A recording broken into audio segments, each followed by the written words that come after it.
title of my talk today is When is Religion a Conversation Stopper? I'm going to talk about the rise of religion in the public square and what kind of repercussions that hold for our societies and under what conditions can we achieve mutual respect. So in recent decades, the intersection of religion and political agendas has become an increasing factor in the world. Hindu nationalism in India, for example, has risen under the current government leadership of Prime Minister Nohendra Modi. In 2019, the Supreme Court of India entrusted the original site of a Muslim mosque, Babri Masjid, which had been destroyed by Hindu riots in 1992 exclusively to Hindus. Donald Trump marshaled the unapologetic and vehement support of evangelical Christians in the United States. This past summer, the US president truculently brandished a Bible in front of St. John's Church near the White House in Washington, D.C. for a political photo op. In December 2020, at a Washington, D.C. rally in support of the defeated Trump, who to this day has not acknowledged the legitimate election results, and just weeks before the violent insurrection in the halls of the U.S. Congress in January 2021, the author, radio host, and Trump supporter, Eric Metaxas, harangued to the crowd, "We are here today to cry out to the God of heaven, to ask him to have mercy on the greatest nation in the history of the world." In October 2020, a heart-wrenching, brutal murder and beheading of a middle school teacher, Samuel Paty, in Conflans-Sainte-Honorine, France, occurred at the hands of an Islamist terrorist. That event provoked, despite Paty's careful and sensitive presentation of the controversial images of Muhammad, published in the journal Charlie Hebdo in 2015, rekindled the debate in France about the meaning of laïcité. In this case, how to respond to radical religion in the public sphere in a society founded on the right to free speech and the separation of church and state. All of these examples, though vastly different in form and context, reflect the conflation of the religious and political domains that confront the world, and in particular, bring into sharp focus the question of religion's place in the public sphere. Granted, this intersection illustrates perhaps nothing new in the history of humankind, yet its current proliferation is worth our renewed attention. In an op-ed in Le Monde, November 2nd, 2020, William Marx, professor at the Collège de France, addressing the understandably indignant and horrified response to the public execution-like murder of Samuel Paty, insightfully refers to a French allergie nationale exhibited towards religion, which in his view manifests a grave intellectual error and political mistake. Marx continues his globally relevant essay concerning the purported allergy of anti-religious discourse by referencing the French philosophe Voltaire, who believed, Marx writes, in the ideal of the passive coexistence of all confessions, of believers and non-believers, that mutually respect each other in the public sphere. Voltaire, via Marx, raises a critical question about the parameters or conditions for establishing and maintaining mutual respect in democratic and pluralistic societies.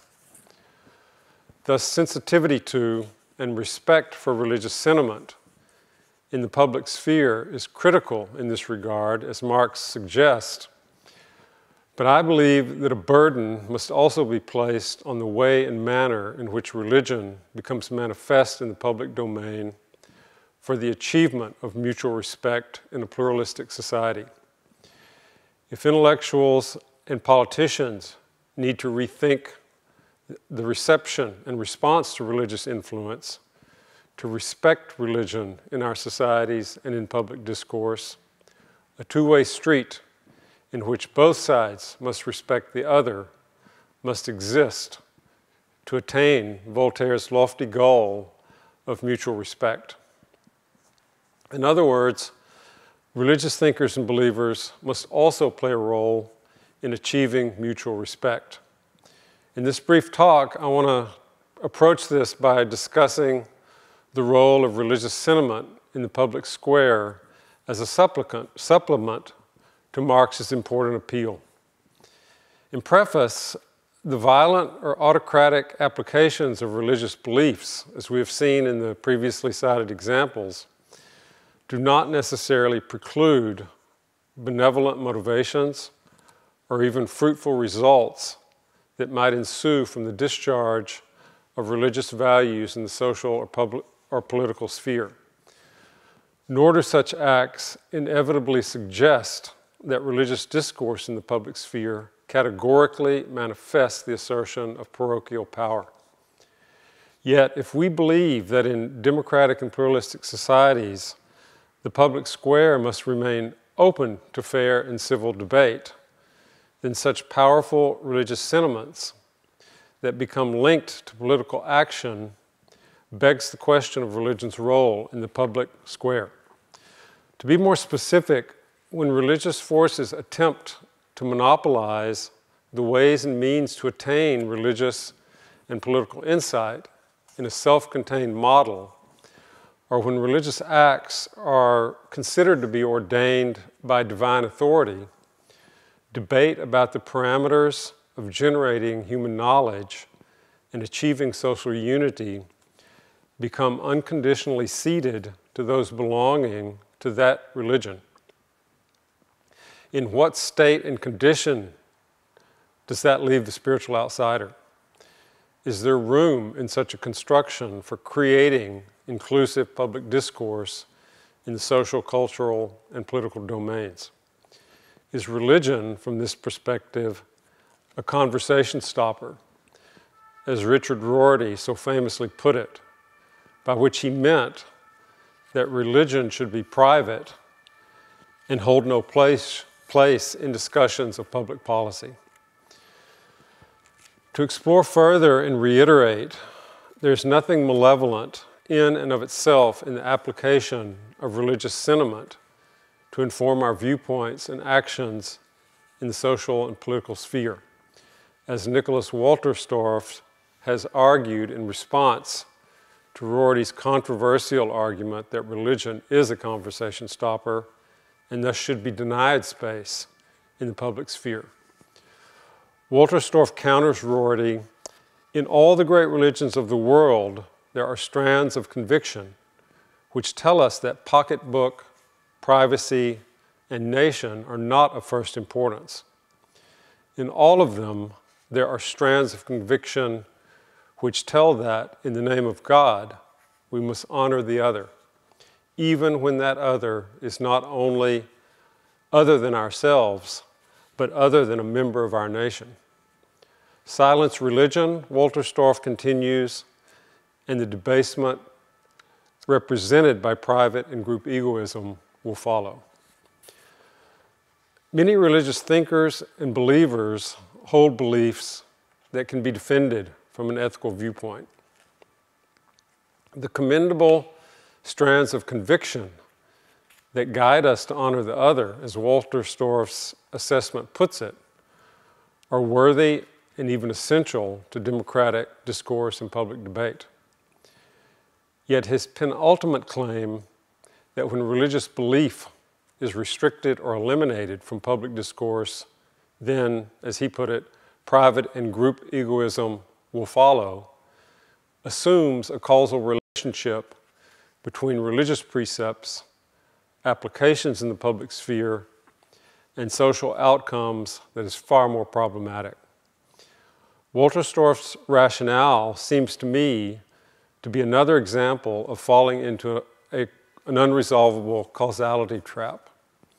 Rorty, in a later reconsideration that he addressed to Wolterstorff, points out, "We grant that ecclesiastical organizations have sometimes been on the right side, but we think that the occasional Gustavo Gutierrez or Martin Luther King does not compensate for the ubiquitous Joseph Ratzingers and Jerry Falwells. History suggests to us that such organizations will always, on balance, do more harm than good." Yet Rorty's argument is also essentially based on the establishment of a causal link between religion, the ecclesiastical organization, and malevolence. To resolve these two opposed views of causality, or about causality, are we likely to achieve a successful conclusion by listing or creating a tit-for-tat data set for good and bad religious influence? Hardly. Casting lists of examples of good religion or bad religion at opponents, whether institutional, organizational, or individual, will scarcely provide a conclusive answer. Wolterstorff, however, adds a significant caveat to his strands of conviction that exposes what I believe is the crux of the problem in the intersection of religion and politics. When he conditions the purpose and utility of these strands, quote, "in the name of God." Religious voices have often co-opted providence in their appeal to a higher authority, which can be and frequently has been abused in the name of an articulated religious myth that intersected with the political sphere and yielded horrendous outcomes. The creation of myth as a bonding element in the social, cultural, and political sphere is part and parcel to the history of humankind, whether that God was a religion or, to use Wolterstorff's analogies, pocketbook, privacy, or nation. The abuses of ideological canopies hardly require a list.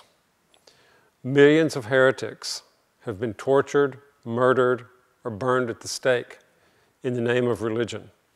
Crusades, Inquisition, and Salem. Millions of others have been executed in the name of national glory and cults of personality. Stalin's gulags and Nazi death camps. And the pocketbook also easily intersected with the genocide in the Belgian Congo in the name of a civilizing mission that exhibited the confluence of religion, politics, and the pocketbook in its most hideous form, despite the heroic efforts of some missionaries to expose the abuses. No list suffices to encompass all of the strands of conviction that have emerged as unassailable ideologies in the name of God, the nation, or economic gain. My point, however, is to avoid a tit-for-tat assessment of malevolent or benevolent applications of religious precepts or oppose religious conviction. Rather, I only hope to expose the particular linkage between religious taxonomies and political applications that has repeatedly raised its ugly head throughout history. Many religious believers and their factions attempt to address legitimate social and political issues in spiritual and moral terms, which can so easily be grounded in the claimed authority of providence, divine ordination, and thus become the source of imposing and self-interested mandates and models.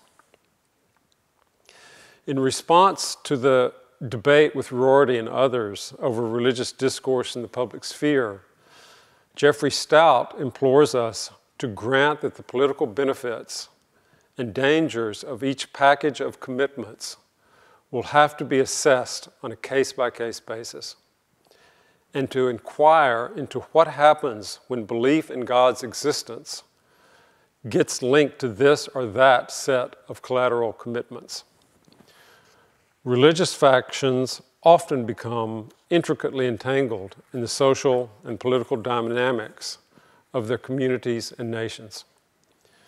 They co-opt religious precepts in an attempt to address prevalent social, cultural, and political dilemmas, but which include the assertion of their influence in the community and collateral commitments that serve the affirmation of their religious tenets in political outcomes. This does not denigrate religious values categorically, yet it does bring into focus front and center what was and can be done with religiously derived viewpoints. They can easily merge with collateral commitments that underlie and corrupt benevolent notions and aims, and open them up to justify and carry out malevolent exploits in the name of God. One is reminded of Bruce Lincoln's bold comparison of Al-Qaeda's ideological justification of the brutal and despicable violence of September 11, 2001, and George W. Bush's religiously grounded political response. In that context, Lincoln wrote, "Rather than being a divine and unfailing ground of morality, religion begins with a human discourse that constructs itself as divine and unfailing, through which deeds, any deeds, can be defined as moral. In a democratic and pluralistic society in which rational and logical, and perhaps most importantly in our current era, the best scientific evidentiary arguments should be made, religiously based arguments that tap into a higher authority can be and have been conversation stoppers.